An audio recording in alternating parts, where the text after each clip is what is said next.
Okay भाई। तो अब देखो सीन ये है कि हमने जो है कल की कहानी कुछ थोड़ी बहुत देख ली थी। तुम्हें बस इतना याद होना चाहिए अभी आगे जो चीज़ है ना, उसमें तुम्हें इलेक्ट्रोस्टैटिक फोर्स का पता होना चाहिए कि भाई ये रिपल्जन होती है और प्रोटॉन प्रोटॉन के बीच में होती है, राइट। और स्ट्रॉन्ग न्यूक्लियर फोर्स का पता होना चाहिए, ये क्या होती है, उसके बीच में होती है, क्या बोलते हैं, प्रोटॉन न्यूट्रॉन के बीच में होती है, एटम को होल्ड करवा रही होती है, राइट। और वीक न्यूक्लियर फोर्स जो है वो डिके करवा रही होती है, राइट। अब आ जाओ अल्फा डिके देख लेते हैं, सही है।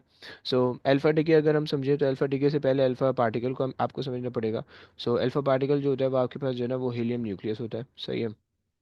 और अगर आप देखो, सो बेसिकली जो अल्फा पार्टिकल होता है they are basically like 4 and 2 का चार्ज, राइट। ये आपके पास जो है ना अल्फा पार्टिकल होता है, सही है। अच्छा, तुम्हें ये अल्फा पार्टिकल पता होना चाहिए क्योंकि अल्फा पार्टिकल जब भी अल्फा डिके होता है ना तो उसके अंदर अल्फा पार्टिकल रिक्वायर्ड होता है, राइट। इसके अंदर प्रोटॉन तुम्हारे पास दो होते हैं, सही है। प्रोटॉन दो होते हैं और न्यूट्रॉन भी तुम्हारे पास दो होते हैं। कुछ अल्लाह के नेक बंदे जो है वो प्रोटॉन को दो लिखते हैं, न्यूट्रॉन को चार लिख के आते हैं, राइट। ऐसा मत करना प्लीज़। तो अच्छा जी, एक तो ये बात हो गई। दूसरी ये चीज़ है कि भाई ये क्यों अल्फा डिके हो क्यों रहा है, राइट। ऑल्दो हो क्यों रहा है this is not required, but हो क्यों रहा है हम थोड़ा सा देख लेते हैं कि भाई क्यों हो रहा है, क्या वजह है। सही, अच्छी भली ज़िंदगी चल रही है, अल्फा डिके को क्या मसला है, सही है। फिर इसका चार्ज +2 होता है। हाँ जी, सही हो गया। लेकिन प्रोटॉन और इलेक्ट्रॉन सेम होते हैं ना। सेम होते हैं, सेम है, लेकिन उसने लूज किए हुए होते हैं ना, फ्री इलेक्ट्रॉन फ्री हो जाते हैं, सही है। तो इसके पास सिर्फ दो प्रोटॉन रहे हुए होते हैं, राइट। तो उसका मतलब न्यूक्लियस का पॉजिटिवली चार्ज होता है वो, समझ लो। Okay sir. से जीरो इलेक्ट्रॉन्स होते हैं ना। हाँ जी। अच्छा जी, अब हमारे पास जो अल्फा डिके है, सही है, वो क्यों हो रहा होता है उसको भी ज़रा समझ लेते हैं। ऑल दो ये क्यों वाली लॉजिक रिक्वायर्ड नहीं है, बट थोड़ा सा सुन लो, थोड़ा सा समझ में आ जाएगा, राइट। कनेक्शन थोड़ा सा बन जाएगा, राइट। अल्फा डिके बेसिकली पहले तो होता किन में आपको वो पता होना चाहिए। अल्फा डिके जो है ना वो मेनली जो बड़े न्यूक्लियसेस होते हैं ना, उनके अंदर अल्फा डिके होता है, right. So mainly occur in heavy nucleases, right. पहली बात ये हो गई, राइट, कि हैवी न्यूक्लियस के अंदर जो है ना ये अल्फा डिके हो रहा होता है, सही है। अच्छा जनाब, अब हैवी न्यूक्लियस के अंदर ऐसा क्या होता है कि भाई हैवी, सही है। सो हैवी न्यूक्लियस के अंदर ऐसा क्या होता है कि भाई ये डिके हो जाते हैं, ये अल्फा पार्टिकल उनसे निकलते हैं। सो अगर तुम देखो, सो हैवी न्यूक्लियस जैसे कि यूरेनियम रेडियो, मैंने कुछ रिएक्शन बना रखे हैं क्योंकि मेरी केमिस्ट्री वीक है, राइट। तो मैंने पहले से रख ली जलालत से बचने के लिए, राइट।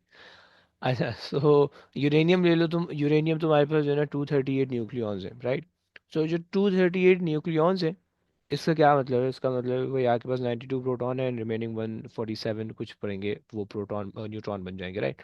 और अब चूंकि प्रोटॉन बहुत ज़्यादा है, राइट, और प्रोटॉन न्यूक्लियस के अंदर है, और न्यूक्लियस के अंदर जो है वो रिपल्सिव फोर्स बहुत ज़्यादा क्रिएट हो जाएगी, राइट, प्रोटॉन प्रोटॉन रिपल्जन की वजह से, जिसको आप इलेक्ट्रोस्टैटिक रिपल्जन कह रहे हो, राइट। तो उसकी वजह से न्यूक्लियस बहुत ज़्यादा अनस्टेबल हो जाएगा।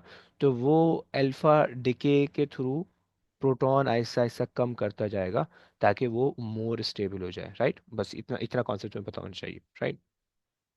सो क्या कॉन्सेप्ट हुआ, कॉन्सेप्ट ये हुआ कि भाई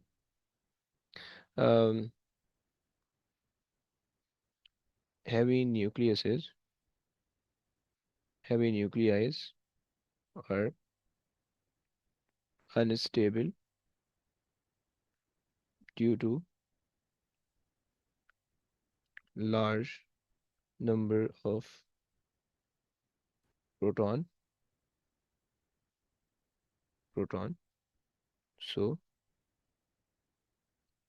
alpha decay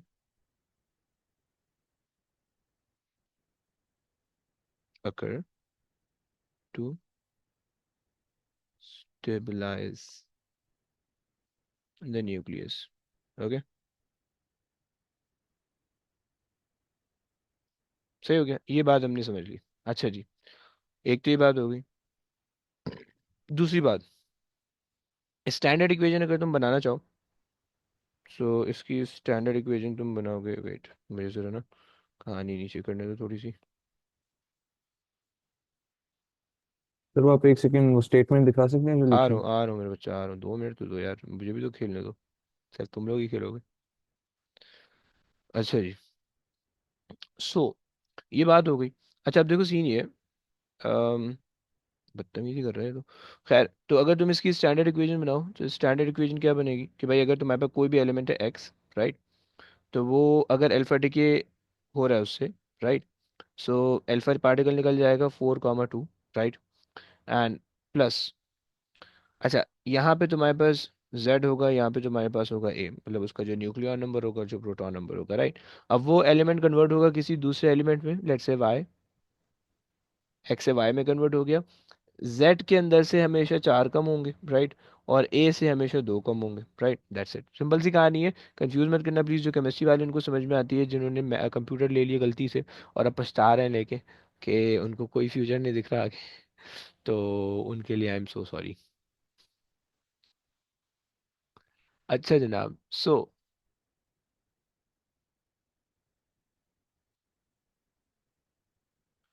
तो बच्चों, अब सीन ये है, बुरा नहीं मानना भाई जिन्होंने कंप्यूटर ली हुई है, ओके फाइन। सो अब देखो ये तुम्हारे पास आ गई कहानी, सही है। सो अब इसी चीज़ को ना अप्लाई कर लेते हैं, थोड़ी सी इसी चीज़ को अप्लाई कर लेते हैं रिएक्शन के अंदर, राइट। देख लो भाई, पहला रिएक्शन है मेरे पास, आ रहा होता है थोड़ा सा ना तो हमें करना पड़ेगा, राइट। पहला रिएक्शन हमारे पास है कि भाई हमारे पास जो है ना ये यूरेनियम मैंने तुम्हें दे रखा है, सही है, 23892। अच्छा ये यूरेनियम के आइसोटोप है, राइट। तुम पीरियोडिक टेबल खोलोगे और तुम बोलोगे कि सर की केमिस्ट्री तो वाकई में बहुत वीक है, 238 तो होता ही नहीं, 232 होता है, पीरियोडिक टेबल में लिख रखा है। तो भाई आइसोटोप है, राइट। और प्रोटॉन नंबर देख लो सबके सेम है, अगर प्रोटॉन नंबर गलत मिले देन मुझे बताना, फिर मैं उसको चेक करूंगा, सही है। तो खैर, तो अब यहाँ पे तुम्हारे पास 238 और 92, ये तुम्हारे पास यूरेनियम एटम है, राइट। और यूरेनियम एटम को जब तुमने अल्फा डिके किया है, सो अल्फा तुम्हारे पास हमेशा होगा 4,2, राइट। एंड उसके जो रिजल्ट में जो पार्टिकल बन रहा है, थोरियम बन रहा है, वो पेपर में बता देगा, ओके। तुम्हें सिर्फ जो है ना ये इसके अंदर इसको फिल इन करना होगा बस, राइट। सो 238 में से 4 माइनस करोगे, सो 234 बन जाएगा, राइट। एंड 92 में से वो 90 बन जाएगा, राइट। आ जाओ भाई, ये कर लेते हैं। कोई है करवा सकते हैं कोई? अ, कोई इब्राहिम से करवाते हैं, इब्राहिम भाई करवा सकते हो भाई? यहाँ पे क्या आएगा? तुमने केमिस्ट्री ड्रॉप की हुई है इसलिए तुमसे सर करवा रहा हूँ। 222 222, ओके, एंड और 86। 6, ओके भाई बढ़िया। ओके हंसा, ये वाला करवा सकती हो प्लीज? सर आपकी आवाज लैग हो गई थी, आपने क्या कहा? नहीं नहीं, सही है, सही है। 206 और टू 82। जीरो सिक्स और 82, ओके। यार तुम लोग को तो सही सही आ रहा है। अच्छा जी, और कौन है भाई? अब्दुल रहमान, ये वाला करवा सकते हो भाई?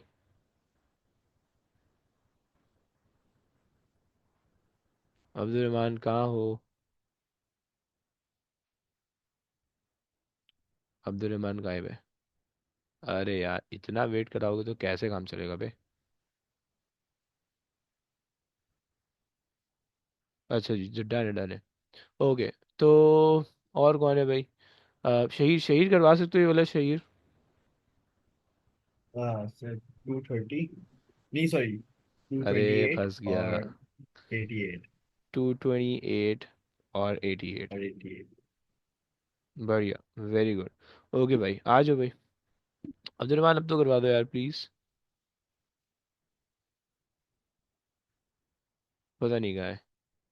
खैर, सो ये पहले से सॉल्व हो रखा है, 237 एंड 93, राइट। सो तुम्हें इक्वेशन तुम्हें दे रखी होगी, तुम्हें सिर्फ जो है ना ये चीज़ें फिल इन करनी होगी, थोड़ा सा तरीके से फिल इन करोगे देन तुम्हें इसके जो है ना फ्री के मार्क्स होंगे, 2 नंबर मिल जाएंगे सुकून से ज़िंदगी मज़े में, राइट।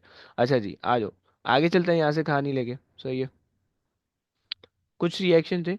अब इन रिएक्शन को जो है ना, अच्छा कभी कभार इन रिएक्शन जो ना प्लॉट करने के लिए भी आ जाता है, तो वो प्लॉट करना भी मैंने बताना है, बट वो उसको भी देखेंगे, सही है। अब आ जाओ, दूसरी चीज़ हमारे पास है बीटा डिके, अल्फा डिके तो हमारे पास हो गया, राइट। क्यों हो रहा है अल्फा डिके, क्या होता था अल्फा पार्टिकल, क्यों हो रहा है अल्फा डिके, राइट। और ये सारी चीज़ें हमने देख ली, राइट। अब हमारे पास है बीटा डिके, सही है। बीटा हमारे पास क्या होता है, so beta is just the electron, okay.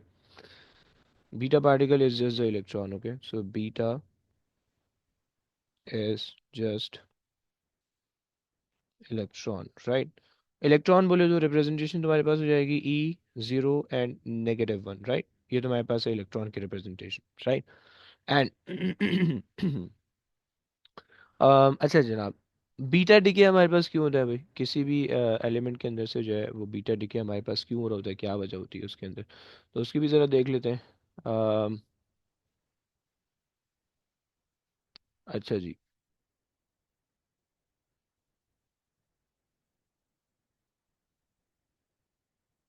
So by the way, अच्छा, अब बीटा डिके जो है ना वो हमारे पास इस वजह से होता है कि जो वीक न्यूक्लियर फोर्सेस होती है ना, वो बेसिकली, अच्छा मैंने जो है यहाँ पे एक मिनट तो मुझे ज़रा, हाँ सही है, सही है। सो बेसिकली जो वीक न्यूक्लियर फोर्सेस होती हैं, तुम्हें पता होगा कि डिकेज के अंदर जो है मेनली वीक न्यूक्लियर फोर्स हो रही होती है, right.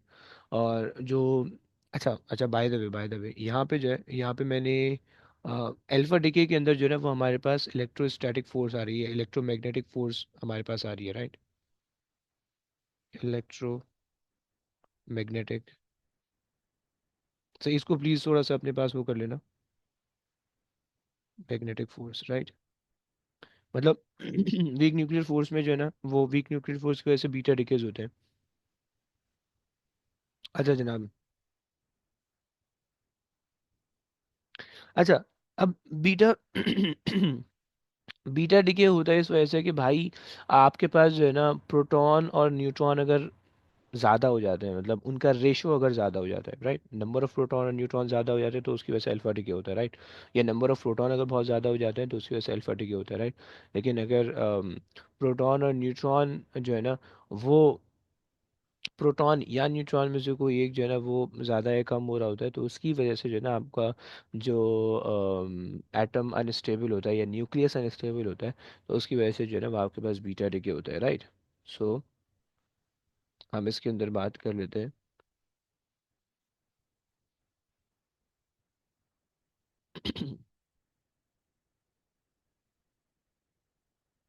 So when nucleus has an excess of neutron or proton, which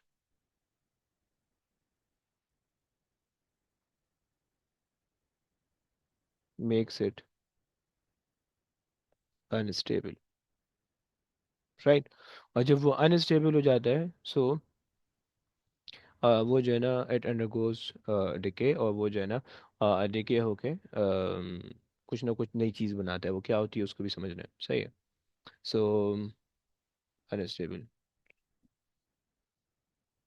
it decays due to due to weak nuclear force, right. Nuclear force, देखो ये बहुत दफ़ा क्वेश्चन आएगा, राइट, कि वीक न्यूक्लियर फोर्स की क्या काम है, राइट। तो तुमने बताना होगा कि भाई week nuclear force causes beta decay, right. सही हो गया। तो ये तो मेरे पास हो गया बीटा डिके, मैंने बता दिया कि भाई होता क्या है, दिखता कैसे है, रिप्रेजेंटेशन क्या है और क्यों हो रहा है वगैरह वगैरह, सही है। अब आ जाओ भाई। अच्छा, इसके अंदर ना बाय द वे अगर हम थोड़ी सी इसकी सेंस बनाने की कोशिश करें, तो यानी अगर मैं इसकी जो है ना इक्वेशन लिखूं, लेट्स से दो इक्वेशन, इनको पहले नीचे ले आते हैं। अच्छा जी, cut cut and paste, okay भाई, आ जाओ, सही है। सो अब देखो कहानी ये है कि इसको भी जरा नीचे कर लो। अगर हम इसकी एक जनरलाइज इक्वेशन लिखें, सही है, सो जनरलाइज इक्वेशन हम इस तरह से लिखते हैं कि भाई हमारे पास कोई भी एलिमेंट है एक्स, राइट। सो और उसके अंदर जो है ना कोई भी न्यूक्लियॉन नंबर है और कोई भी प्रोटॉन नंबर है, राइट। और जब वो बीटा डिके के अंदर जा रहा है, या जब वो बीटा डिके उसका हो रहा है, सही है, सो बीटा निकल गया तुम्हारे पास एक -1, राइट। प्लस जो भी एलिमेंट बनेगा वो वाई बन जाएगा, सही है। उसके ऊपर जो न्यूक्लियॉन नंबर रहेंगे ना वो सेम रहेंगे, राइट। न्यूक्लियॉन नंबर तुम्हें पता होना चाहिए, सम ऑफ प्रोटॉन एंड न्यूट्रॉन को मैं कह रहा हूँ, सही हो गया। एंड जो ए होंगे ना वो ए एक बढ़ जाएगा, राइट। क्यों भाई, क्यों बढ़ रहा है, क्या मसाइल है इसमें? सो सीन ऐसा है कि देखो, बीटा डिके के अंदर ना, बीटा नेगेटिव डिके के अंदर विच इज इलेक्ट्रॉन, राइट, इसके अंदर ना बेसिकली होता ही है कि अगर तुम इसके अंदर की कहानी देखो ना, बिहाइंड द सीन क्या चल रहा है, तो बिहाइंड द सीन ऐसी कहानी है कि भाई एक न्यूट्रॉन जो होगा ना, एक न्यूट्रॉन, अबे भाई एन बनाना यार, एक न्यूट्रॉन जो होता है वो बेसिकली कन्वर्ट होता है एक प्रोटॉन के अंदर, राइट, और साथ में एक इलेक्ट्रॉन निकल जाता है, सही है, और साथ में एक न्यूट्रिनो एंटी न्यूट्रिनो निकलता है, राइट। तो मैं इसकी वर्ड इक्वेशन भी आनी चाहिए, this is neutron, neutron, proton और इलेक्ट्रॉन, ओके, ये बीटा पार्टिकल, और ये आ गया anti neutrino, anti neutrino, right. अब तुम कह रहे हो कि भाई सर प्रोटॉन न्यूट्रॉन तक की तो कहानी सही थी, लेकिन ये न्यूट्रिनो न्यूट्रिनो का मजाक नहीं है, सही है। तो लेकिन थोड़ी सी मजबूरी हमारे साथ रही है, इस वजह से जो है ना हमने इसको भी निकाला है, क्यों निकाला है, क्या होता है, उसको भी समझाना है मैंने, डोंट वरी। बट पहले भी ये रट्टा लगा लो। देखो सीन क्या हो रहा है, दोबारा से सुन लो। एक न्यूट्रॉन जो है वो न्यूक्लियस के अंदर, न्यूक्लियस के अंदर बहुत सारे न्यूट्रॉन है, एक न्यूट्रॉन जो है वो डिके हुआ, वो ब्रेक हो गया, टूट गया, सही है, क्या बना उसमें से ना, वो न्यूट्रॉन कन्वर्ट हो गया प्रोटॉन के अंदर और इलेक्ट्रॉन के अंदर, राइट। तुम्हें पता है कि प्रोटॉन तो मूव नहीं कर सकते, वो आलसी होते हैं, तो वो अंदर ही रह गए, वो न्यूक्लियस के अंदर ही रह गए, राइट। जो इलेक्ट्रॉन था वो इमिट हो गया, राइट, और वो इमिट हुआ in the form of beta particle, right, and उसके साथ जो है ना वो एक अदर एंटी न्यूट्रिनो इमिट हो गया, राइट। क्यों एंटी न्यूट्रिनो इमिट हो रहा है उसको मैंने बताना है, एंटी न्यूट्रिनो होता क्या है, न्यूट्रिनो क्या होता है, वो सारी चीज़ें मैंने बतानी है, ओके, डोंट वरी। अच्छा जी, पहले तो इसकी रिएक्शन से इसको समझते हैं कि भाई बनेगा कैसे, उसके बाद आगे चलेंगे, राइट। कार्बन मेरे पास है, सही है, कार्बन 14 और 6, राइट, कार्बन 12 वाला नहीं है, 14 है, सही। अगर मैं इसको डिके करा रहा हूँ, सही है, तो ऊपर तो सेम रहेगा, राइट, नीचे वाली चीज़ें डिफरेंट हो रही हैं, राइट। सो 6 में से एक 1 प्लस हो जाएगा, सो ये हो जाएगा 7, राइट। तो ये बेसिकली नाइट्रोजन बन जाएगा, राइट। और बीटा नेगेटिव डिके आ गया, और एंटी न्यूट्रिनो, डेफ इक्वेशन का रट्टा लगा लो इसको, राइट, ये बहुत दफ़ा इक्वेशन पूछेगा ये, राइट। जहाँ पे भी इलेक्ट्रॉन निकलेगा वहाँ पे एंटी न्यूट्रिनो निकलेगा, राइट, और जहाँ पे भी न्यूट्रिनो निकलेगा वहाँ पे एंटी इलेक्ट्रॉन निकलेगा। अब क्या होता है इलेक्ट्रॉन एंटी इलेक्ट्रॉन, थोड़ी सी मैं लॉजिक भी समझा दूँ, राइट, थोड़ा रट्टा ज़्यादा है इसमें, लेकिन थोड़ी सी मैंने लॉजिक भी बता देनी है, सही है। खैर आज जो दूसरी इक्वेशन देख लो, सही है, सीजियम में 137 डिके हो रहा है बैरियम के अंदर, सही है, 55 से एक इसको इंक्रीज कर दो, 56 हो जाएगा, राइट। सो ये तुम्हारे पास बन जाएगा। आयोडीन है वन, सर तो ये बीटा बोलो बोलो। डीके के बाद ये डालना लाजमी है, ये जो वी डैश है? हाँ जी, हाँ जी, ये क्यों लाजमी है मैं बताने लगा हूँ, 2 मिनट दे दो बस, पहले इक्वेशन लिख लो, फिर उसके बाद मैं बताने लगा हूँ कि क्यों लाजमी है, ओके सर। सही है। अच्छा जनाब, सो ये आ गई। अच्छा अब इसके बाद जो है वो हमारे पास, इसको ऊपर कर लेते हैं, जो दूसरी इक्वेशन है, आयोडीन है मेरे पास, सही है। आयोडीन का सीन ऐसा है कि हमने जो है आयोडीन के अंदर हमने जब इसका डिके हुआ तो ये ज़ीनॉन बन गया, और यहाँ पे जो है 54 आ जाएगा, राइट। अच्छा जनाब, आगे की कहानी क्या है, तुम्हारे पास है हाइड्रोजन का एक आइसोटोप है, राइट, हाइड्रोजन का आइसोटोप तुम्हें पता है ट्रीटियम है ये, सही है। और ये बेसिकली तुम्हारे पास जो है हीलियम के अंदर कन्वर्ट हो रहा है, सही है, हीलियम का भी आइसोटोप है, वो 2 बन रहा है, सही हो गया। और आखिरी चीज़ तुम्हारे पास है स्ट्रॉन्शियम है, सही है, और वो जो है वो येट्रियम के अंदर कन्वर्ट हो रहा है, और तुम्हारे पास जो है वो तुम्हारे पास जो है ना 90 से 38 से वो एक प्लस कर लोगे तो 39 हो जाएगा, राइट। बीटा नेगेटिव और एक एंटी न्यूट्रिनो तुमने निकालना ज़रूरी है, ओके। ये बात तो हमने समझ ली। अब आ जाओ, ये ज़रा समझते हैं कि भाई न्यूट्रिनोज क्या होते हैं और एंटी न्यूट्रिनो क्या होते हैं, सही है। और फिर उसके बाद जो है वो तुम्हें थोड़ी सी कहानी समझ में आएगी कि भाई क्यों निकालना है इसको, सही है। तो आ जाओ भाई, थोड़ी सी कहानी है, इसको जरा समझते हैं कि भाई न्यूट्रिनो क्या होता है, और इसको पहले तो क्या होता है इसका जवाब सुन लेते हैं, और फिर ये क्यों निकलता है उसको भी देख लेते हैं, सही है। अच्छा, अब हमारे पास ना प्रॉब्लम ये है कि भाई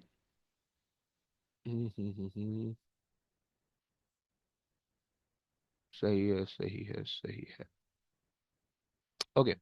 सो हमारे पास प्रॉब्लम ये है कि भाई जब कोई भी रिएक्शन होता है ना, जब बीटा डिके का जब हमने रिएक्शन देखा, सही है, तो ये चलो पहले तो क्या, क्या होता है उसका जवाब ले लेते हैं, सही है। सो ये बेसिकली एक न्यूट्रिनोज जो है ना वो एक पार्टिकल होते हैं, राइट, लेकिन उनका कोई चार्ज नहीं होता, बहुत नेग्लिजिबल सा मास होता है, right, and they are very fast moving particle and they are present in like बहुत ज़्यादा क्वांटिटी में होते हैं, राइट। सो ये तुम्हारे पास जो है ना ये तुम्हारे पास न्यूट्रिनो होते हैं, सही हो गया। अच्छा जनाब, सही है। So neutrinos are matter with no charge and very less. Very less से ना हम इसको नेग्लिजिबल मास भी कभी कभार कह देते हैं, right. So very less mass and they produce produce mainly in the reaction mainly in the high in the shits in the high energy reactions, right, reactions जैसे कि जो है ना जैसे कि like the reactions on the sun and on stars, right, and they are very they found in the abundance, right। तो ये दुनिया में बहुत ज़्यादा पाए जाते हैं, सही हो गया। अच्छा जनाब, ये एक बात हो गई।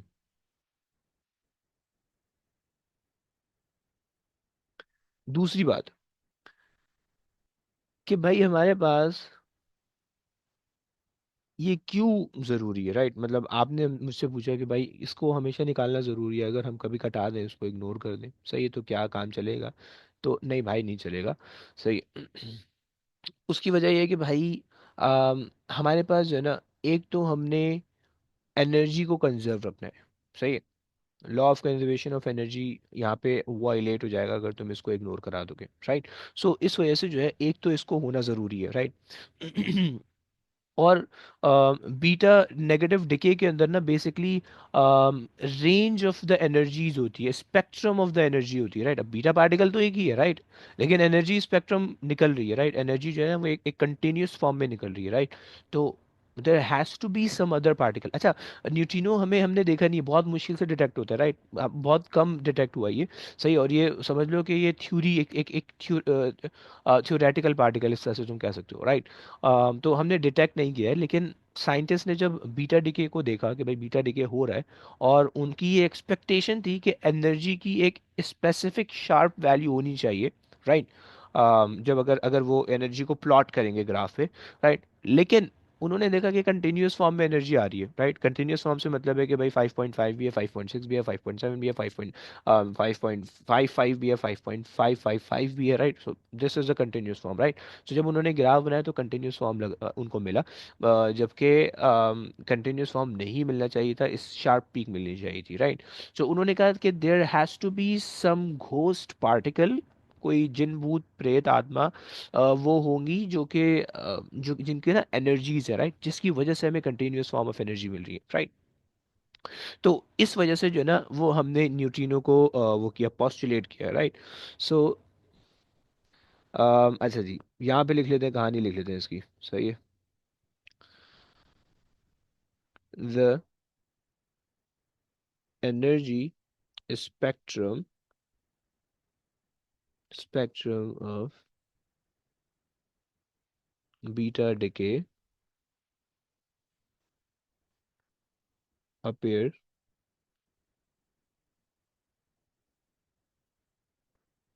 continuous, so अच्छा जी, while the beta particles have the specific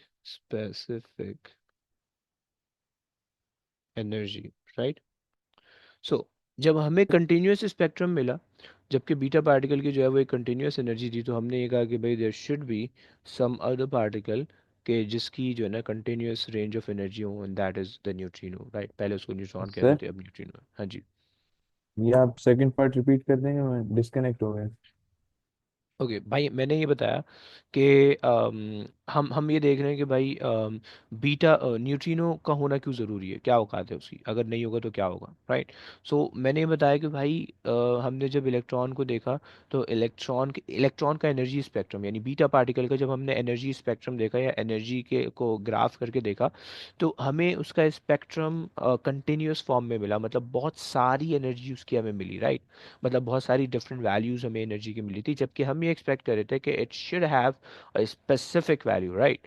तो लेकिन हमें ऐसा नहीं, ऑब्जर्वेशन हमें ऐसी नहीं मिली, राइट। सो हमने ये कहा कि भाई if this is so, then there must be some other particle जो कि हमें डिटेक्ट नहीं हो रहे, right, but they are there, right, and they are moving at a very high speed, right, और उनकी जो एनर्जीज हैं वो बेसिकली हमारे पास डिटेक्ट हो रही हैं, राइट।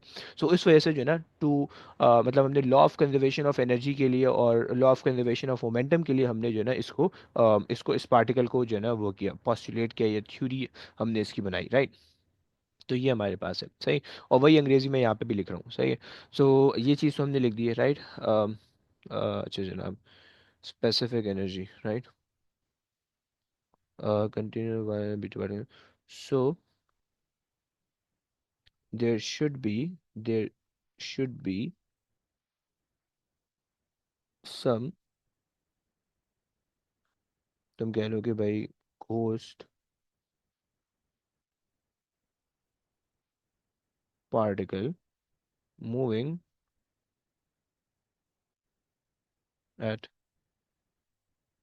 अ हाई स्पीड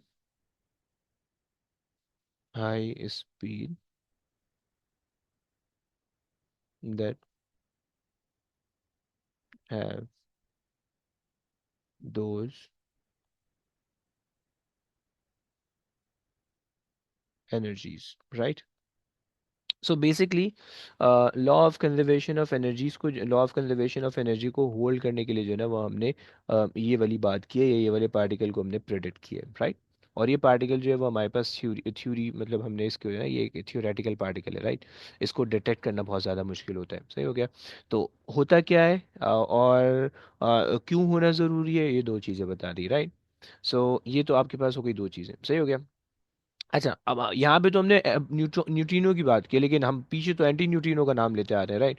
तो एंटी न्यूट्रिनो क्या होता है भाई, उसको भी देख लेते हैं, सही है।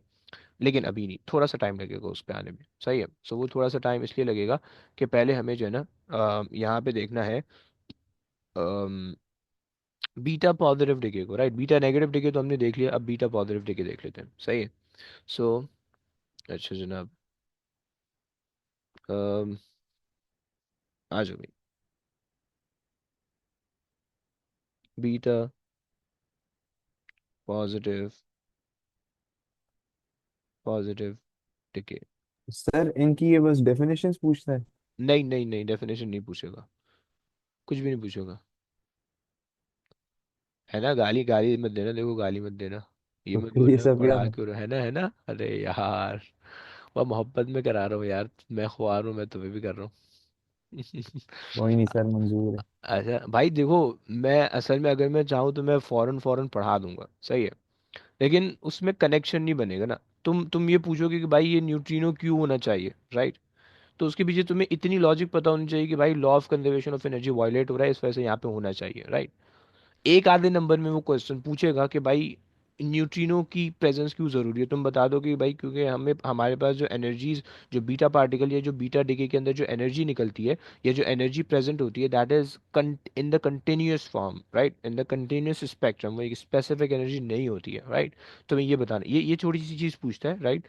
न्यूट्रिनो क्या होता है वो ये नहीं पूछेगा, राइट। अगर पूछेगा, अभी तक तो नहीं पूछा, अगर पूछेगा तो आप बता दो कि भाई they are just massless and chargeless particle moving at a very high speed, right. ये बस रिएक्शन की ना सेंस बनाने के लिए मुझे बस ये थोड़ी सी लंबी करनी पड़ी है, समझ रहे हैं भाई। अच्छा जी, तो चलो भाई, देखो हमारे टीचर ने हमें एक सफ़ा फाड़ के कॉपी से दूसरे बच्चे से पेन लेके पूरा करा दिया था, राइट। मैं ऐसा नहीं कराना चाहता, सही है। तो मैंने थोड़ी सी खुआरी करनी। अच्छा जी, सो और तुम्हें भी करानी है। तो क्योंकि बहुत आसान से मार्क हैं, अगर मतलब इसके मार्क्स जो है ना वो किसी भी सूरत में तुम्हारे लूज नहीं होने चाहिए, एक नंबर भी नहीं कटना चाहिए। इसका आखिरी क्वेश्चन आएगा 5-7 नंबर में, एक नंबर भी लूज नहीं होना चाहिए इसका, राइट। तो उस एक नंबर को लूज ना होने से बचाने के लिए तुम, क्योंकि देखो तुम्हें वेव में नंबर लूज करने हैं, राइट। तुम्हें इलेक्ट्रिसिटी के अंदर तुम्हारे एक आधे नंबर कटेंगे, वेव्स के अंदर तुम्हारे कटेंगे, राइट। सो इसके अंदर नहीं कटने चाहिए। जो जहाँ पे नहीं कट सकते वहाँ पे इतनी जान मार दो कि वहाँ पे फिर कटने का चांस ही ना हो, राइट। और फिर जहाँ पे कट सकते हैं वहाँ पे इतनी जान मार दो कि जहाँ पे सारे बच्चों के ज्यादा कट रहे हैं तुम्हारे कम नंबर कटें, राइट।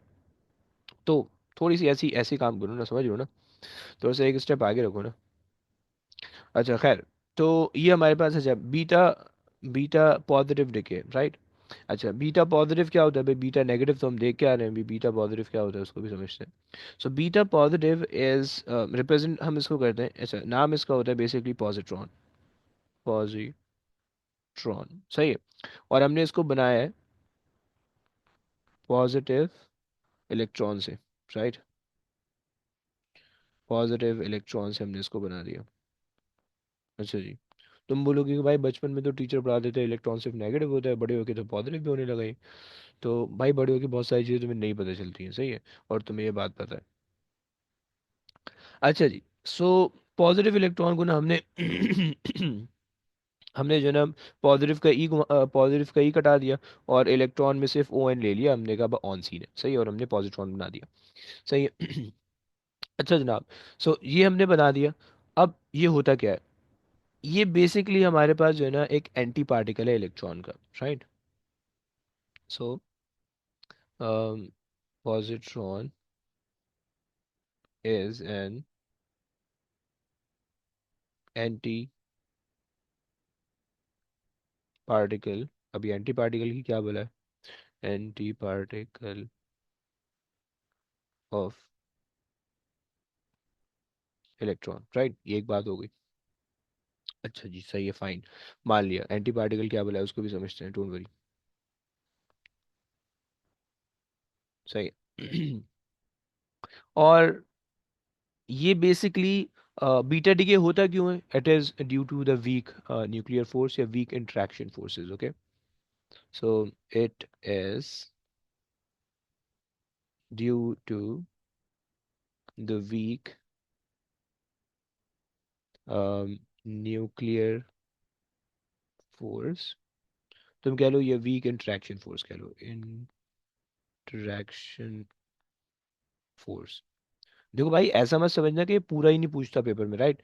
ये मैं जितना बता रहा हूँ ना उसमें से तकरीबन, अगर मैं 100% बता रहा हूँ तो उसमें से तकरीबन 40-50% तुमसे पूछेगा, 40% तुमसे पूछ लेगा, राइट, या 30% पूछ लेगा। लेकिन मैं तुम्हें सेंस बनाने के लिए बता रहा हूँ, ताकि तुमने तुम्हें तुम्हें लॉजिक बनाने में आसानी हो, राइट। वरना सिर्फ रट्टा लगा के जाओगे, देन वो रट्टे वाले काम जो है ना वो भरोसे वाला काम नहीं होता, समझ लो। अभी देखो मैं रट्टा लगा के बैठा हूँ तो मुझे खतरा खतरा लग रहा है कि जो है कहीं भूल ना जाऊँ। लेकिन खैर मैं 5 साल से रट्टा लगा रहा हूँ, 6 साल से, तो इसलिए इतना आसानी से नहीं भूलेगा। अच्छा जी खैर, तो कहानी ऐसी हो गई है कि भाई बीटा पॉजिटिव डिके, अच्छा हमने ये देख लिया कि भाई होता क्या है, अच्छा दिखता है ऐसा है बीटा, और यहाँ पे जो है ना आप जो है ना वो 0+1, सही है, इसका सिंबल इस तरह से होगा, सही हो गया। या आप जो है ना इलेक्ट्रॉन पे भी +1 डाल दोगे तो भी वो बीटा दिखेगा, सही, बीटा पॉजिटिव, इसको हम पॉजिट्रॉन कहते हैं, सही। और ये जो है ना उसका एंटी पार्टिकल होता क्या है, वो मैंने भी एंटी पार्टिकल मैंने भी डिफाइन करना है नीचे जाके।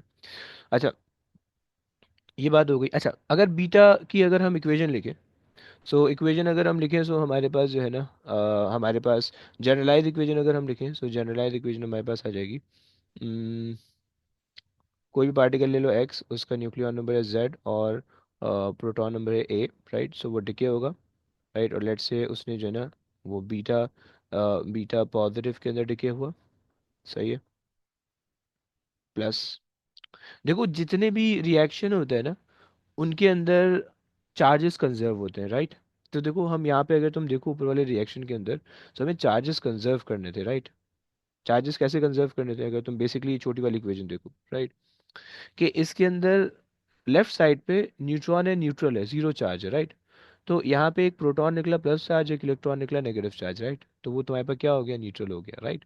So in every radioactive reaction or in every particle reaction, there should be charges conserved, right? तो यहाँ पे भी अगर तुम देखो, अच्छा जितने भी रिएक्शन हो रहे हैं यहाँ पे, जितने भी रिएक्शन हो रहे हैं इन सब के अंदर बीटा पार्टिकल तो तुम्हें दिख रहा है, राइट, नेगेटिव चार्ज है। लेकिन बिहाइंड द सीन स्ट्रॉन्शियम के पीछे क्या है, एक न्यूट्रॉन है जो कि कन्वर्ट हो रहा है एक प्रोटॉन के अंदर, राइट। सो जीरो चार्ज यहाँ पे प्लस चार्ज हुआ और एक माइनस चार्ज हुआ। जब तुम दोनों को कंबाइन करोगे तो अगेन जीरो चार्ज हो जाएगा, राइट। सिमिलरली, अब यहाँ पे अगर तुम्हारे पास जो है ना एक पार्टिकल है, सही है, तो अब बीटा पॉजिटिव निकला। सो बीटा पॉजिटिव निकला और तुम्हारे पास और क्या चीज़ निकल जाएगी, तुम्हारे पास जो है ना एक नया पार्टिकल बन जाएगा। सही है। अच्छा मैंने जनरलाइज इक्वेशन में इसकी ये नहीं लिखा ना। हाँ हाँ हाँ हाँ। अच्छा यहाँ पे भी जो है ना ये एंटी न्यूट्रिनो तुम्हें ऐड करना पड़ेगा, मैंने ऊपर लगाया नहीं गलती से। यहाँ पे अगर तुम लिख रहे हो गलती से तो तुम भी लगा लो यार। तो ये इक्वेशन दुरुस्त हो जाएगी। सही है। अच्छा जी, आ जाओ भाई। और यहाँ पे जो है ना हमारे पास, अबे भाई हल्के हल्के चला जाए यार। सो यहाँ पे हमारे बीटा पार्टिकल आ गया, एक अदद वाई ले लो, सही है, और जेड। अच्छा अब यहाँ पे क्या होगा, अगर हम यहाँ पे देखें, सो हमारे पास बेसिकली एक प्रोटॉन जो होता है, इसके अंदर होता है क्या, बिहाइंड द सीन क्या स्टोरी चल रही होती है, एक प्रोटॉन जो होता है वो कन्वर्ट हो जाता है एक न्यूट्रॉन के अंदर। सही है। एक न्यूट्रॉन के अंदर प्लस एक बीटा पॉजिटिव पार्टिकल बन जाता है। सही है। और साथ में एक अदद न्यूट्रिनो निकल जाता है, राइट। क्लियर हो गया। तो अब अगर इसको वहां पे अगर हम अप्लाई करने की कोशिश करें, तो देखो एक प्रोटॉन कम हो रहा है तो जेड में से एक माइनस वन होगा, लेकिन साथ में एक न्यूट्रॉन बढ़ रहा है तो प्लस वन होके इफेक्ट कैंसिल हो जाएगा, राइट। तो ऊपर तुम्हें यहाँ पे तो कोई इफेक्ट नहीं दिखेगा, राइट। लेकिन यहाँ से तुम्हारे पास जो है नीचे से एक प्रोटॉन कम हो जाएगा, सो ए में तुम्हें नेगेटिव वन होता हुआ दिखेगा। बच्चों क्या ये बात समझ में आती है, जरा हाँ ना बोल दो प्लीज। यस। सर प्रोटॉन कम होता है इसलिए -1। हाँ जी। Okay sir. एक प्रोटॉन डिके हो गया ना, ब्रेक हो गया, तो वो इस वजह से माइनस वन हमने लगा दिया, राइट। न्यूट्रॉन और plus positron, positron and neutrino, right. Neutrino. सही है, ये हमारे पास इसकी वर्ड इक्वेशन भी मैंने बता दी। सही है, और मैंने तुम्हें ये चीज़ भी बता दी। सही है। अच्छा इसी कुछ इक्वेशन लिख लेते हैं ताकि तुम्हारी जो है ना कहानी थोड़ी सी समझ में आने लगे। सही है। So okay. सो अच्छा इनमें से ना कुछ इक्वेशन तुम्हारे उसमें भी आ जाती है, राइट, पेपर में भी आ जाती है, तो तुम्हें थोड़ा सा आइडिया होगा कि भाई इक्वेशन लिखनी कैसे। सही। अच्छा जी, लेट्स से मेरे पास जो है ना एक एक कार्बन एटम है। सही है। और कार्बन का मैंने जो है ना 11 वाला आइसोटोप लिया हुआ है, राइट, तुम्हें पता है नीचे 6 ही होगा, राइट। और वो कन्वर्ट हो रहा है बोरॉन के अंदर। सही है। बोरॉन का बी सिंबल होता है आई थिंक, है ना, बोरॉन के अंदर। और तुम्हारे पास जो है ना अब ऊपर वाली चीज़ तुम्हारे पास सेम रहेगी, नीचे वाली चीज़ जो है वो तुम्हारे पास वन प्लस हो जाएगा। सही है। प्लस होगा नहीं, माइनस होगा, 5 हो जाएगा। एंड प्लस एक अदद निकल जाएगा beta, 0 and +1, right. And plus एक अदद न्यूट्रिनो, राइट। क्लियर हो गया भाई। चलो एक और इक्वेशन लिख लेते हैं। अच्छा मेरे पास है नाइट्रोजन, नाइट्रोजन 13। ओके। और ये डिके हो रहा है। सही है। एक एलिमेंट के अंदर जो कि है कार्बन, राइट। मुबीन इक्वेशन लिखवा सकते हो क्या, क्या कैसे इक्वेशन होगी। यस। सर वो ऊपर 13 ही रहेगा। सही हो गया। और भाई नीचे क्या सर हो जाएगा। नीचे वो प्रोटॉन नंबर होगा, नाइट्रोजन 7 है मेरे पास। हाँ जी 7 हो गया। और यहाँ पे कम हो जाएगा, एक ए 6 हो जाएगा। 6 हो जाएगा। सही हो गया। क्योंकि देखो 6 प्रोटॉन क्या है, पॉजिटिव चार्ज है, राइट। तो 6 + 1 7 and there should be 7, right. ये तुम्हारे पास कंजर्व होना चाहिए, राइट। क्लियर हो गया ना भाई। जी सर। अच्छा जनाब सर चलो। -1 कब होता है, किस सिनेरियो पे होता है? मुझे माइनस आई देखो बीटा नेगेटिव डिके के अंदर होगा, राइट। जब तुम्हारे पास बीटा नेगेटिव डिके होगा ना, ये वाला, जब बीटा नेगेटिव यानी अच्छा। जब इलेक्ट्रॉन निकलेगा ना तो तुम्हारे पास होगा, तुम्हें बताएगा क्वेश्चन में कि कौन सा डिके हो रहा है, राइट। ऐसे ही नहीं नाप देगा। तुम्हें मतलब रट्टा लगा के नहीं जाना होगा कि बीटा पॉजिटिव होगा इस रिएक्शन में, बीटा नेगेटिव होगा इस रिएक्शन में, राइट। वो तुम्हें बता देगा कि भाई बीटा नेगेटिव डिके हो रहा है, तुम इक्वेशन लिख दो, राइट। और वो रिएक्टेंट प्रोडक्ट दोनों बता देगा, राइट। तो तुम्हें कोई केमिस्ट्री पीरियोडिक टेबल साथ रट्टा लगा के नहीं जाना है, वो तुम्हें सब कुछ देगा, right. You just need to make the equation, right. समझ रहे ना भाई। जी सर। बढ़िया। आ जाओ। अच्छा तुम बोल ही दिए हो तो तुम आ जाओ जरा, एक इक्वेशन लिखवा दो, देख लेते हैं तुम्हें कितना समझ में आ रहा है। अच्छा मेरे पास एक अदद है ऑक्सीजन, राइट। आजकल सांस जी। लेने के बड़े काम आ रहे हैं, सही है। और 15 और 6 है, सही है। और हमने जो है ना, हमने इसको बना दिया, नाइट्रोजन के अंदर कन्वर्ट कर दिया, राइट। नाइट्रोजन ये 15 हो गया, सही। नीचे क्या होगा भाई? सर 5। नीचे होगा 5। अच्छा जी, नीचे आप कह रहे हो कि 5 हो जाएगा, हाँ +1 हो गया, बैलेंस हो रहा है, बैलेंस हो रहा है, फाइन। अच्छा जी हमारे पास है एक अदद फ्लोरीन, सही है। 18 वाला हमने ले लिया। सुनने में आया, रिपोर्टें मिली कि पॉइजनस गैस होती है। तुम्हारी किसी से दुश्मनी है, तुम उसको फ्लोरीन सुंघा दो, फिर वो जन्नत की खुशबू सूंघ रहा होगा। अच्छा जी, सो फ्लोरीन हमारे पास है, फ्लोरीन का 9 होता है प्रोटॉन नंबर, सही हो गया। मनाइल जरा हो आसपास। जी सर। अरे बेहतरीन। अच्छा मनाइल, ये जो है ना फ्लोरीन कन्वर्ट हो रहा है सोडियम के अंदर, समझ रही हो ना? तो इसकी इक्वेशन कंप्लीट कर सकती हो? Sodium is 10। अबे ओए, सोडियम के अंदर सर ही oxygen, sodium. Oxygen oxygen oxygen, मैंने गलत बोला। ये आपने बोला सोडियम के अंदर। ऐसे नहीं नहीं, ऑक्सीजन के अंदर, सॉरी। ऑक्सीजन तो 8। ऑक्सीजन 8। 18 and then 8। 18 क्यों, ऑक्सीजन 16 नहीं होता? एक्चुअली वो मास नंबर सेम होगा ना। वेरी गुड यार, बस ही नहीं, बच गई। Okay good. एंड नीचे आपने बोला कि 8 हो जाएगा, +1 9, सही हो गया। चलो गुड है, गुड है। और हमारे पास एक अदद और है भाई। अब्दुलरहमान जिंदा हो, आसपास हो? जी जी जी। अरे बेहतरीन हो गया। खाना वाना खा रहे थे भाई? नहीं, वो कॉल आ रही थी। अच्छा ऐसा है, ओके। सो सोडियम का सीन ऐसा है कि भाई सोडियम में हमारे पास है 22 एंड 11, राइट। सबके आइसोटोप हम ले रहे हैं, राइट। जो जो पीरियोडिक टेबल के अंदर जो होते हैं ना एलिमेंट, वो मेनली स्टेबल होते हैं, राइट। तो उनमें कोई डिकेज नहीं हो रहे होते मेनली, राइट। तो इस वजह से तुम्हें जो है ना इनके मास नंबर अलग अलग दिख रहे होंगे। रट्टा लगा के मैं चले ना केमिस्ट्री, वरना बिगड़ जाएगी तुम लोग की, सही है। खैर, तो अब्दुलरहमान ये कन्वर्ट हो रहे हैं नियॉन के अंदर, ओके। सो क्या होगा भाई, कैसे लिखोगे, इक्वेशन कैसे बनाओगे? Mass number 22। 22 रहेगा, ओके भाई। एंड नीचे क्या हो जाएगा? नीचे 10। नीचे 10 हो जाएगा, राइट। तुम्हें फिर नीचे वाली चीज़ें देखनी है कि भाई प्रोटॉन बैलेंस है या नहीं, राइट। देखो इसके अंदर ना दो रूल है रिएक्शन, जब भी तुम रिएक्शन करोगे, सो रिएक्शन के ना कुछ लॉ ऑफ कंजर्वेशन है, right. Law of conservation for reaction, सही है। पहली चीज हमारे पास जो है, nucleon number must be, must be conserve, right. Conserve बोले तो कि भाई ऊपर वाली जो चीज़ है ना वो सेम होनी चाहिए, रिएक्टेंट और प्रोडक्ट दोनों में, राइट। कोई सा भी रिएक्शन हो, ऊपर वाली चीज़ बराबर होनी चाहिए। तुम देख रहे हो कि यहाँ पे भी 22 है, यहाँ पे भी 22 है, राइट। अगर तुम ऊपर वाले एक्सपेरिमेंट में देखो तो यहाँ पे भी 90 आ रहा है, यहाँ पे भी 90 आ रहा है। अल्फा टिके के अंदर तुम देखो कि यहाँ पे तुम्हारे पास 32 है, यहाँ पे 28 है, तो प्लस तुमने 4 यहाँ पे ऐड किया तो तुम्हारे पास पूरा इक्वेशन सही हुआ, राइट। सो जितने भी रिएक्शन होंगे उसके अंदर न्यूक्लियॉन नंबर कंजर्व होना चाहिए, यानी जो जितने भी जो ऊपर वाले नंबर है ना वो सारे कंजर्व होने चाहिए, ओके। पहली बात हो, सही हो गया। दूसरी बात, दूसरा रूल, कि हमारे पास जो है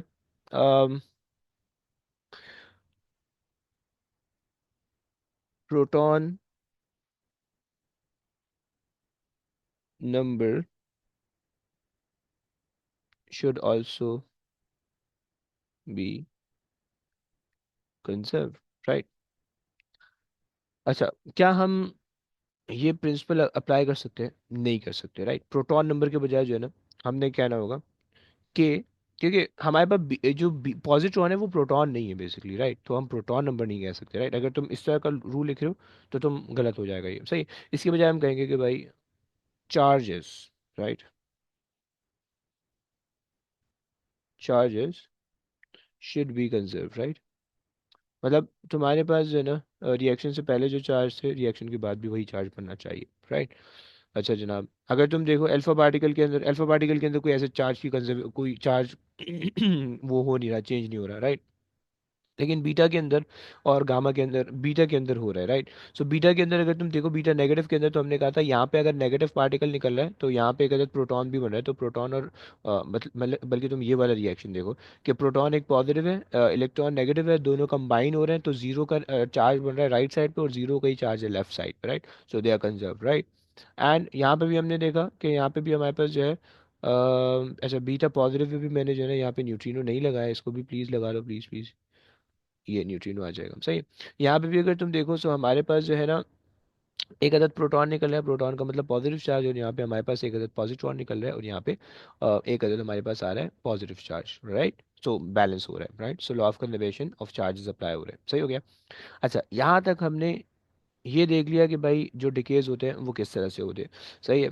अच्छा अब इसके बाद जो है ना वो हमने ये देखना है, बस थोड़ी सी मैंने और लंबी करनी है, उसके बाद मैंने एंड करना है, ओके डोंट वरी। अगर तुम लोग गालियाँ देने लगे हो मुझे तो थोड़ी सी और देर रुक जाओ, उसके बाद एंड कर रहे हैं हम, सही है। ये बेचारा पागल हो गया, एक मिनट।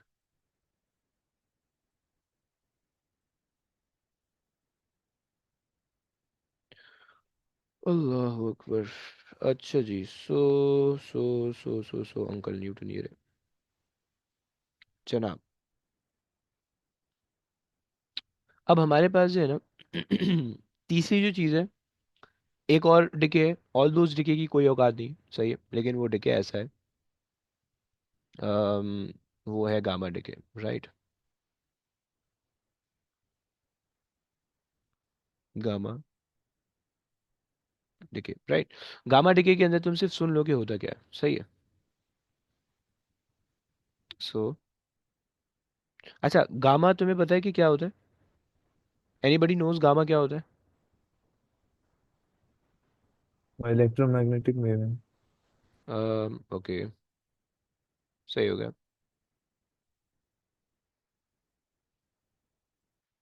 ओके, सो तुमने कहा कि भाई गामा डिके जो है या गामा पार्टिकल जो है वो basically electromagnetic particle, electro magnetic radiation का पार्टिकल है, राइट, फाइन। सो हमने कहा कि भाई when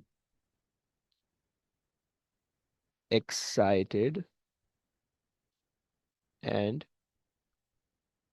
unstable atom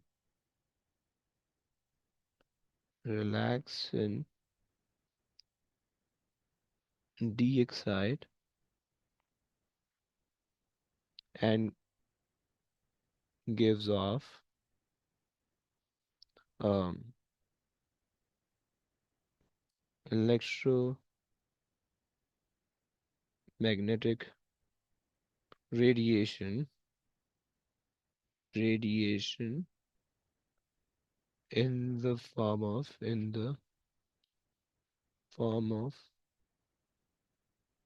gamma gamma ray, okay, सही हो गया। ये तुम्हारे पास है, सही। क्यों होता है भाई? अनस्टेबिलिटी की वजह से, राइट। और कोई एनर्जी कोई मैटर जनरेट नहीं कर रही है, सिर्फ अनस्टेबल है, स्टेबल हो जाएगा, सही। और तुम्हारे पास जो है ना गामा का सिंबल तुम्हारे पास होता है ये, and zero mass and zero charge, right. So gamma basically particle होता है, बट अगर आप उसको एनर्जी भी कर दो, सही, सही है। Gamma has zero charge and mass, and mass, सही हो गया। तो ये हमने बात कर ली। अब उसके बाद जो है, अच्छा अगर एक दो इक्वेशन तुम देख लो, सही है। सो लेट्स से तुम्हारे पास जो है ना बेरियम क्या होता है, बी ए होता है, देखा ना। बेरियम का सिंबल बताओ कोई बंदा। बी ए होता है जहाँ तक मुझे याद है, बेरियम, यस, जी सर भी है। है ना। सो ओके, सो हमारे पास जो है ना लेट्स से बेरियम है, सही है, और 137, राइट, एंड वी हैव 56, सही है। अच्छा ये जो है ना, इसके पास कुछ ज्यादा एनर्जी हो गई है, ये एक्साइटेड है, राइट। इसको ना हम स्टेरिक के साइन के साथ शो करते हैं, एक स्टार बना देते हैं, दैट दैट रिप्रेजेंट के ये जो है ना अपनी एक्साइटेड स्टेट में, राइट। अच्छा, जब ये डी एक्साइट होगा, एक्साइटेड स्टेट का मतलब है कि भाई इसके पास इसने ना कुछ एक्स्ट्रा एनर्जी गेन की हुई है, राइट। एक्साइटेड स्टेट में जब वो डी एक्साइट होगा, रिलैक्स होगा, यानी वो अपनी उस एनर्जी को एमिट कर देगा, right. So same element same रहेगा, कोई भी चीज़ चेंज नहीं हो रही। 56 प्लस, बस एक तो जो है ना वो गामा गामा रेडिएशन निकल गई, गामा रेडिएशन, ओके। अब चूंकि ये एनर्जी है मेनली जो है ना ये इलेक्ट्रॉन वोल्ट्स के अंदर दी हुई होती है, तुम्हें बोलते हैं भाई इससे जो है ना काइनेटिक एनर्जी निकाल दो या एनर्जी निकाल दो वगैरह वगैरह। तो तुम्हें इलेक्ट्रॉन वोल्ट से जूल में कन्वर्जन आनी चाहिए, राइट। सो तुम्हें पता होना चाहिए कि भाई 1 electron volt is basically equal to 1.6 exponent -19 joules, right. ये तुम्हें पता होना चाहिए, राइट। जैसे जूल्स होता है ना एनर्जी का यूनिट, इलेक्ट्रॉन वोल्ट भी एनर्जी का यूनिट होता है, लेकिन इलेक्ट्रॉन वोल्ट जो है ना वो बहुत छोटा यूनिट होता है, राइट। तो बहुत छोटे पार्टिकल के लिए हम इलेक्ट्रॉन वोल्ट इस्तेमाल करते हैं, राइट। ईवी मत पढ़ देना, इलेक्ट्रिक व्हीकल मत पढ़ देना, अगर तुम गाड़ियों के शौकीन हो, राइट, टेस्ला तक पहुंच जाओगे तुम, सही। तो खैर, तो ये तुम्हारे पास कन्वर्जन पता होनी चाहिए, एक कन्वर्जन और आनी चाहिए। 1 mega electron volt should be equal to 1.6 exponent -13, right. -19 था, मेगा एक्सपोनेंट 6 होता है, तो तुमने जो है ना वो -13 बना दिया। बस तुम्हें ये पता होना चाहिए, गामा के लिए इतना काफी है, राइट। अच्छा, एक आखिरी चीज, आज की क्लास की आखिरी चीज, फिर उसके बाद आज का पढ़ना एंड करते हैं, सही। आखिरी चीज आखिरी चीज ये कि भाई हमने यहाँ पे बात की, हमारे पास हमने ना कुछ गंदी बातें की थी एंटी पार्टिकल को लेके, राइट। और अभी तक हमने एंटी न्यूट्रिनो नहीं समझा है, राइट। तो बस उस चीज को, एंटी पार्टिकल को समझ लेते हैं कि भाई क्या होता है, क्यों जरूरी है, राइट। अच्छा, एंटी पार्टिकल जो है ना वो बेसिकली तुम कह लो कि भाई थ्योरेटिकली भी ये एग्जिस्ट करता है, राइट, और जो है ना ये प्रैक्टिकली भी इसकी एग्जिस्टेंस रिक्वायर्ड है, राइट। होता क्या है, हर पार्टिकल का जो है ना एक पेयर पार्टिकल होता है या एक एंटी पार्टिकल होता है, राइट। हर हर मैटर का एक बिल्कुल अलाइक उसी जैसा एक एंटी मैटर होता है, राइट। सो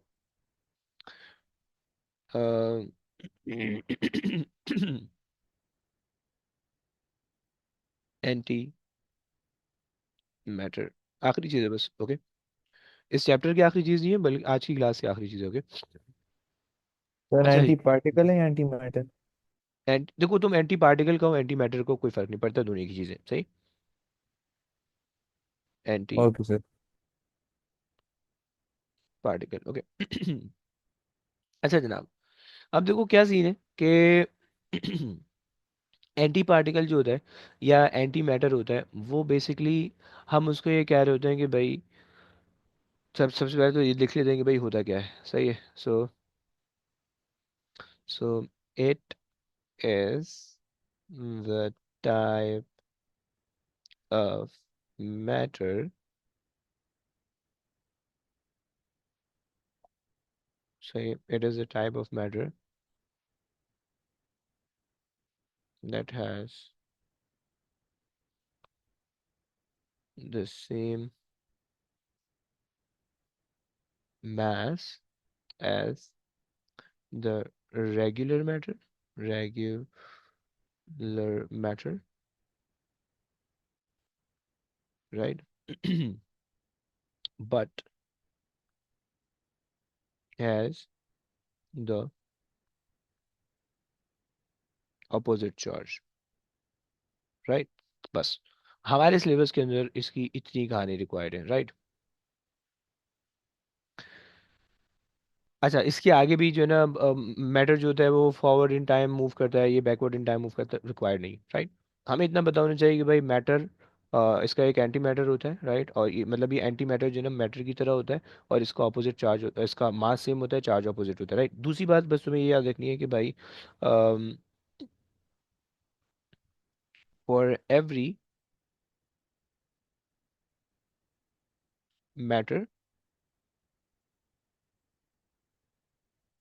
देयर इज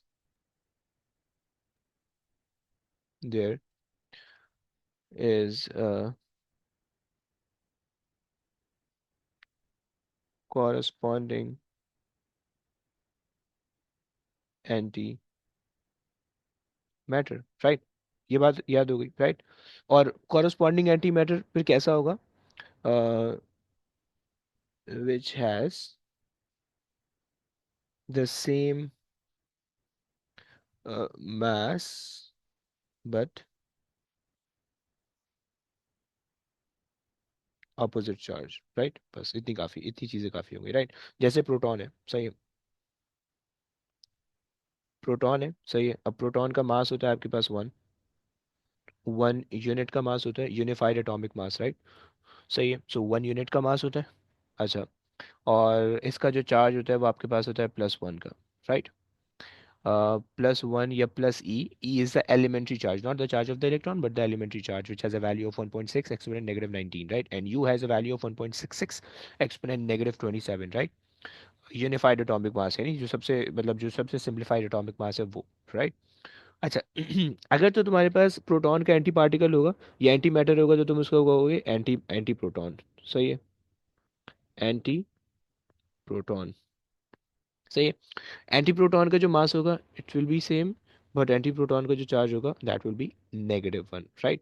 अच्छा, अगर तुम प्रोटॉन को रेफर कर रहे हो पी से, सही है, अगर तुम प्रोटॉन को पी से रेफर कर रहे हो, सही है, सो एंटी प्रोटॉन को जो है ना तुम पी डैश से रेफर किया करोगे, ओके, या पी बार से रेफर किया करोगे, ओके, पी बार से, राइट।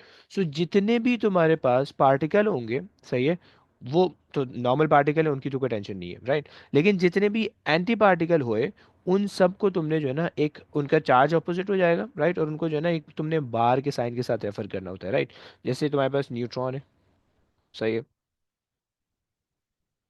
न्यूट्रॉन है, तुम इसको एन से रेफर करोगे, सही है, इसका चार्ज मास 1 है, सही है, 1 u का अप्रोक्सीमेटली, थोड़ा ज़्यादा होता है, एंड चार्ज जो है वो इसका है 0 का, right. So anti neutron, sorry anti so anti neutron will have the charge of, अच्छा तुम इसको एन डैश से रेफर करोगे, मास तुम्हारे पास स्टिल यू ही रहेगा लेकिन चार्ज तुम्हारे पास यहाँ पे 0 है क्योंकि वो 0 ही, राइट, एंटी 0 कुछ भी नहीं होता, सही। लेकिन इसका इंटरनल स्ट्रक्चर डिफरेंट होगा, राइट। और तुम्हारे पास अगर इलेक्ट्रॉन है, इलेक्ट्रॉन जिसको तुम ई से रेफर कर रहे हो, ई विद अ नेगेटिव साइन, और तुम उसका चार्ज ले रहे हो, तुम उसका मास ले रहे हो 1/1840, सही है तो और इसका चार्ज ले रहे हो -1 का, नेगेटिव ई का, सो जो एंटी इलेक्ट्रॉन होगा, anti electron which is also known as positron, positron, सही है, उसको तुम रेफर करोगे, सॉरी,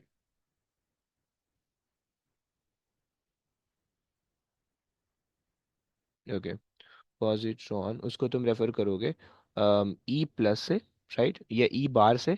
हम इसको पॉजिट्रॉन, हमने इसको नाम दिया हुआ, राइट, और इसका मास यही रहेगा 1/1840, यानी 1/1840 का कॉन्सेप्ट ये है कि भाई जो एक प्रोटॉन का मास है ना, तो अगर तुम्हें इलेक्ट्रॉन को प्रोटॉन के मास के बराबर करना है, सो तुम्हें जो है ना 1840 इलेक्ट्रॉन चाहिए होंगे, जब तुम उनको एक साथ जमा करोगे तो एक प्रोटॉन का मास बनेगा, ये कॉन्सेप्ट है इसका, ओके। सो इस वजह से हम इसको लिखते हैं 1/2000 भी कभी कहीं कहीं कहीं लिखा हो जाएगा, इसका चार्ज हो जाएगा 1+ का हो जाएगा, राइट। बस तुम्हें सिर्फ अभी यहाँ तक ये चीज़ें रिक्वायर्ड थी, राइट। पार्टिकल एंटी पार्टिकल हमने देख लिया, ये मैटर एंटी मैटर हमने देख लिया, राइट, और हमने सारी डिकेस की इक्वेशन देख ली, सही है। अब एक कहानी आखिरी की थोड़ी सी बाकी है, सही, मुझे लग रहा था कि मैं जो है ना मुझे थोड़ा गुरूर आ गया था कि मैं आज के आज निपटा दूंगा, लेकिन वो हो नहीं सका, मेरा गुरूर जो है ना मट्टी पलीद हो गया। सो यहाँ से आगे जो है ना हमने स्टैंडर्ड मैटर स्टैंडर्ड मॉडल करना है, स्टैंडर्ड मॉडल हमने करना है, सही, मॉडल ऑफ मैटर, सही, कि कितने हमारे पास मॉडल हैं, क्या उनकी डिस्ट्रीब्यूशन है, सही है, या फंडामेंटल पार्टिकल या फंडामेंटल मॉडल्स हमने देखने हैं, फंडामेंटल पार्टिकल तुम इसको कह सकते हो, राइट। सो फंडामेंटल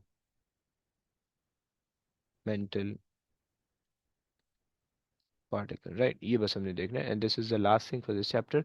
इंशाल्लाह इसको कल कोशिश करेंगे कि निपटा लें, और साथ ही साथ जो है ना वो इसके कुछ क्वेश्चन कर लें, क्वेश्चन के बहुत आसान आते हैं, तो सिर्फ तुम्हें जो है ना एक अदर तरीका सिखाना है कि किस तरह से होता है, सही। चलो बस अब आज की कहानी तक रखते हैं, अब इंशाल्लाह जो है ना कल के दिन तुम लोग से मुलाकात होगी, सही हो गया, चलो जी। ओके सर, अल्लाह ओके हाफिज। गाइस, टेक केयर बच्चों, काफी अल्लाह सर। हाफिज़, अल्लाह हाफिज़ भाई, अल्लाह हाफ़िज़।